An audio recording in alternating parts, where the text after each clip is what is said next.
پوری شدومت کے ساتھ عمل درآمد ہوا ہے. اس کے بعد یہ جو مختلف مساجد، امام بارگاہوں یا مذہبی مقامات پر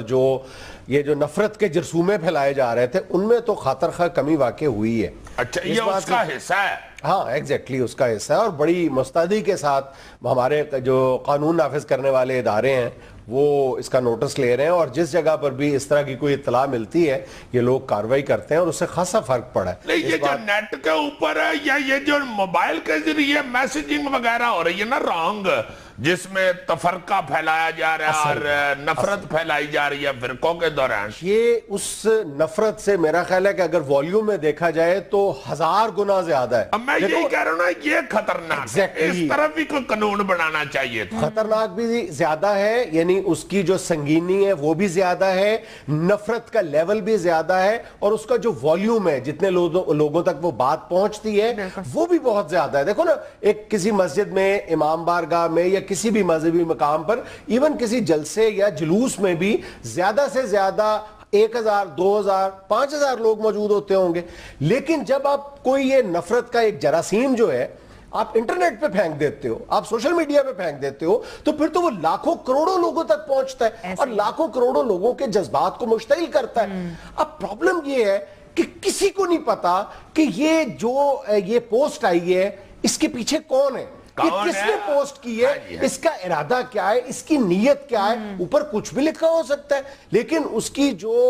جو عزائم ہیں، اس کی جو گندی نیت ہے وہ تو آپ نہیں بھانپ سکتے. بالکل. پھر آپ معصوم دل کے ساتھ اس کو پڑھ کے، اور ایسی بھی چیزیں آتی ہیں کئی کہ انتہائی خطرناک سی بات جس کو آپ کا دل ایکسپٹ نہیں کر رہا ہوتا، اس پہ اس کی وضاحت بھی نہیں ہو رہی ہوتی، ساتھ ہی اس کے لکھا ہوتا ہے کہ سچے مسلمان پہ یہ فرض ہے کہ اس کو کم از کم 10 بندوں کو آگے فارورڈ کریں. حالانکہ سچے مسلمان پر سب سے پہلے یہ فرض عائد ہوتا ہے کہ جو اس کو میسج ریسیو ہوا ہے، جو اس کو پوسٹ ملی ہے، وہ دوسرے تک پہنچانے سے پہلے اس کی تصدیق کر لے، اس کی اتھینٹسٹی بھی چیک کر لے. یقین کرو کہ احادیث، بالکل من گھڑت احادیث جو ہیں، وہ اتنے کریڈیبل انداز میں، اتنی اتھینٹسٹی کے ساتھ انٹرنیٹ پہ، فیس بک پہ، سوشل میڈیا پہ آپ کو نظر آتی ہیں کہ آپ پڑھ کے یقین کر لیتے ہیں. اس کی زبان ایسی ہوتی ہے کہ آپ کہتے ہیں بالکل ٹھیک ہے، معمولی سی تحریف کی گئی ہوتی ہے اس میں، اس کا مفہوم بدل کے رکھ دیتے. اب بالکل اب حدیث شریف جو ہے اس کے متعلق بغیر کسی تصدیق کے آگے فارورڈ کر دینا، اللہ معاف کرے. اچھا، حضرت علی رضی اللہ تعالیٰ عنہ، جن کو میں علم کا شہر ہوں اور علی اس کا دروازہ ہے، جسے علم کے شہر کا دروازہ فرمایا رسول پاک صلی اللہ علیہ وسلم نے، انتہائی نعوذ باللہ کم عقل گفتگو جو ہے نا جی، وہ بھی بڑے آرام سے حضرت علی کا فرمان کر کے تو بھیج دیتے ہیں، جس سے صاحب پتہ چل رہا ہوتا ہے کہ یار حضرت علی رضی اللہ تعالیٰ عنہ جو علم کا شہر اور اس کا دروازہ جس کو کہا گیا، اور واقعی بہت بڑے عالم کائنات پہ حضرت علی کو مانا گیا ہے اور کہا گیا ہے رسول پاک صلی اللہ علیہ وسلم کے منہ سے بھی، ان کے متعلق اس طرح کا ان کو سرٹیفکیٹ ملا ہے کہ علی اس کا دروازہ ہے اس شہر کا جو علم کا شہر میں ہوں. اور ان کے متعلق آپ یار خدا کے واسطے کچھ بات کرتے ہوئے تھوڑا سا تو دل کو آپ کے ہاتھ پڑنا چاہیے. نفرت کے اس دھندے کو حکومتی سطح پر کنٹرول نہ کیا گیا نا تو یہ اس قدر خوفناک اثرات مرتب کرے گا معاشرے پہ. تقسیم کر کے رکھ، ہم پہلے بھی ایک بار ذکر کر چکے ہیں کہ فوج کے خلاف ایک دفعہ پوری ایک پروپیگنڈا، پاکستان کی فوج کے خلاف پروپیگنڈا کیمپین شروع ہوئی تھی. سمجھ نہیں آتا تھا، فوج کے جو تفتیشی ادارے تھے ان کو نہیں پتا چل رہا تھا ایک عرصے تک کہ اتنے اچانک جو ایک کیمپین نے زور پکڑ لیے. کہاں پتا چلا کہ 21 ویب سائٹس سنگاپور اور ہندوستان سے آپریٹ کی جا رہی ہیں. تو اسی طرح یہ جو مطلب ہمارا ایک ویک پوائنٹ ہے نا، ان کو پتا ہے ہمارے دشمن کو کہ یہاں پہ اگر شیعہ سنی یا فرقہ واریت کی آگ بڑھکا دی جائے پھر ان سے قابو میں نہیں آنے والی یہ کھیل.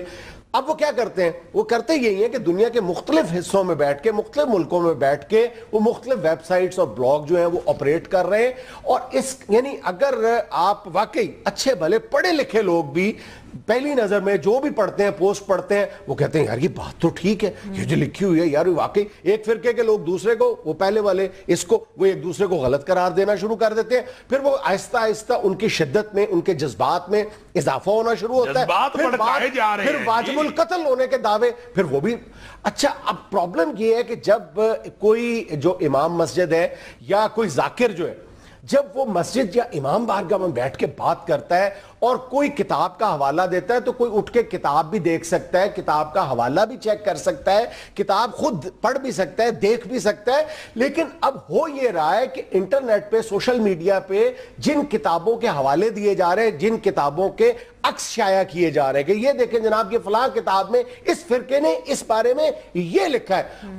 وہ کتاب بھی جعلی, وہ عکس بھی جعلی, اور اندر تحریف کی گئی ہوتی ہے, لوگوں کو پتہ ہی نہیں چلتا, اور وہ فوری طور پر مشتعل ہو جاتے ہیں, اور وہ کوئی بھی کام کرنے کے لیے تیار ہو جاتے ہیں. اس لیے میں تو دس پستہ حکومت سے یہ عرض کرتا ہوں کہ خدا کے لیے اپنے جتنے بھی وسائل ہیں اس بات پر بھی خرچ کریں. یہ بہت بڑا ہے, مطلب واقعی یہ مشکل کام ہے. آپ مسجدوں پر تو مطلب کسی کو جا کے پکڑ سکتے ہیں, گرفتار کر سکتے ہیں, لیکن سوشل میڈیا پہ جہاں کروڑوں اربوں لوگ اس میڈیم کو یوز کر رہے ہیں تو وہاں پہ پکڑنا بہت بہت مشکل کام ہے. لیکن مطلب آخر پوری دنیا کر ہی رہی ہے نا, پوری دنیا یہ کام کر ہی رہی ہے نا. یہ ہے کہ اب کوئی بھی بغیر تصدیق کے کوئی بھی کو فارورڈ کر دیتا ہے نا اس طرح کی گفتگو, تو اس کو چیک کیا جا سکتا ہے, کوئی نہ کوئی طریقہ کار نکل سکتا ہے. انتہائی خطرناک کھیل مثلا میں نے کچھ دن پہلے ایک کسی ان نون سے, پتہ نہیں کون بندہ تھا وہ, ایک عالم دین بن کے, تو کسی ایک بڑے, میں دونوں کا ہی نام نہیں لیتا, بڑے معروف عالم دین کے متعلق اس کے بعد میں سے کوئی چیز نکال کے نا تو اس پہ اس کو برا بھلا کہہ دیا اس نے. اور یار خدا کے واسطے, اور مجھے جیسے بیوقوف بندے کو بھی سمجھ آ رہی ہے کہ یہ سوائے کوئی شرارت کے اور کچھ ہو ہی نہیں سکتا. اچھا ایک بات کہ کتابیں بھی جعلی, اقتباسات بھی جعلی, جو حوالے ہیں وہ بھی جعلی, جو مرضی کر لیں آپ. انٹرنیٹ پہ سوشل میڈیا پہ کس نے چیک کرنا ہے, تصویریں بھی جعلی. اچھا آپ کو سوشل میڈیا پر ایسی کئی ویب سائٹ ملیں گی جہاں پر دنیا بھر میں جو مسلمان پر ظلم ڈھا رہا ہے اس کی تصویریں ملیں گی. اب پاکستان میں نے یہ دیکھا ہے, اور اکثر آپ کو ایسی پوسٹ شیئر ہوتی ہوئی بھی نظر آئیں گی کہ ایک فرقہ کہہ رہا ہے کہ یہ دیکھو فلاں فرقہ ہمارے فرقے پہ یہ ظلم ڈھا, اور وہی ایگزیکٹلی تصویر جو ہے وہ دوسرے فرقے والے کہہ رہے ہوں گے کہ یہ ہمارے فرقے کا ہے جو پٹ رہا ہے اور مارنے والا دوسرے فرقے کا ہے, وہی سیم تصویر. اور اس طرح کی ہزاروں کی تعداد میں تصویریں ہیں جو بغیر دیکھے ایک دوسرے کے خلاف نفرت پھیلانے کے لیے استعمال ہو رہی. اب تصویروں کے حوالے سے ایک تصویر ایک فرقے کے یعنی ویب سائٹ سے جاری کی جا رہی ہیں, ان کی آفیشیل ویب سائٹ پہ بھی وہ تصویر موجود تھی کہ جناب یہ فلاں فرقے کے لوگ جو ہے یہ ہمارے ایک فرقے کے شخص کو تشدد کا نشانہ بنا رہے ہیں.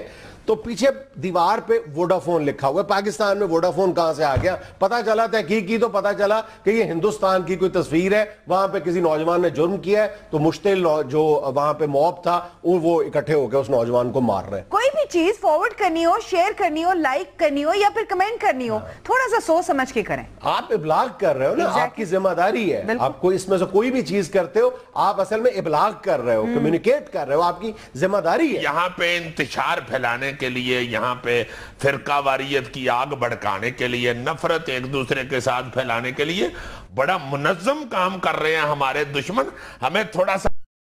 ہمیں بھی منظم انداز میں اس کی روک تھام کرنی چاہیے اور الرٹ ہونا چاہیے, اور خدا کے واسطے اب لوگوں کو بھی ذرا کچھ ساتھ دینا چاہیے, حکومت کا وہ بھی ذرا